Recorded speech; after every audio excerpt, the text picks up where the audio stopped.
Hey guys, it's Vanessa with Chef in a Box, and I'm coming at you with a new recipe. This is actually a family recipe. My Nino Dago taught me to make this many years ago when I was a little girl. It was one of my favorites growing up. So here we go. So I actually don't do regular white rice with this. I use minute rice, but the key is to make sure that you season your water very well, and that gives the white rice a little bit of flavor, actually a lot of flavor. And you can even do brown rice if you want it. So when I season it, I use butter and then about a tablespoon of chicken bouillon. And like I said, because I did minute rice, here I did 3 cups of water and then about 4 tablespoons of butter and then 1 tablespoon of the bouillon. And then once the water is boiling, you go ahead and you add your rice and you cover it, and then you just put it to the side and just leave it alone while you make the rest of the recipe. So the rest of the recipe is going to be made in a large skillet. Something like this is probably ideal, but just use what you have.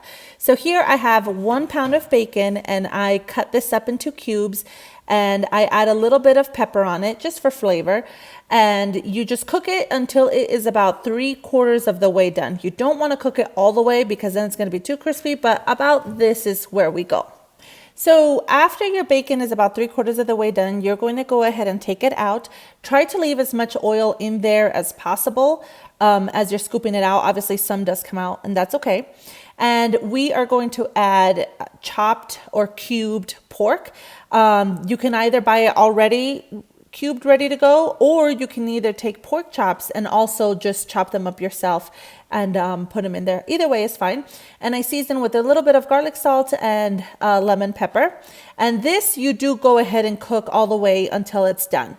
So once it is done, we are again going to go ahead and take it out, and we leave the oil that's in there. Now, I didn't add any more oil. This was from the bacon oil. So whatever's in there, you just leave in the pan.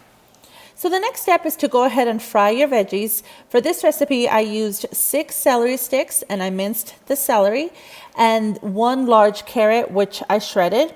And then I also had a bushel of green onion or scallions, and I used the bulb part for this part of the process. I am going to use the green onion part as well, but for this part, just the bulb white onion part. And you just want to let this fry for just a couple minutes. You don't want to over fry this because you want the crunch of the celery to be in the recipe as well. So you don't want to over fry it. So after the veggies are done, we're going to start slowly incorporating all our cooked ingredients one by one. We start by incorporating the rice, and you want to make sure that you do mix each ingredient back into the pan one by one, and that you mix well.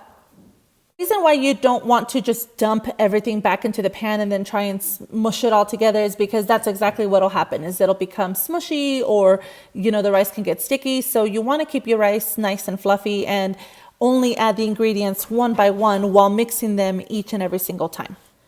All right, guys, final part of the recipe is just to add some soy sauce to the pan and the green onion part of the scallions.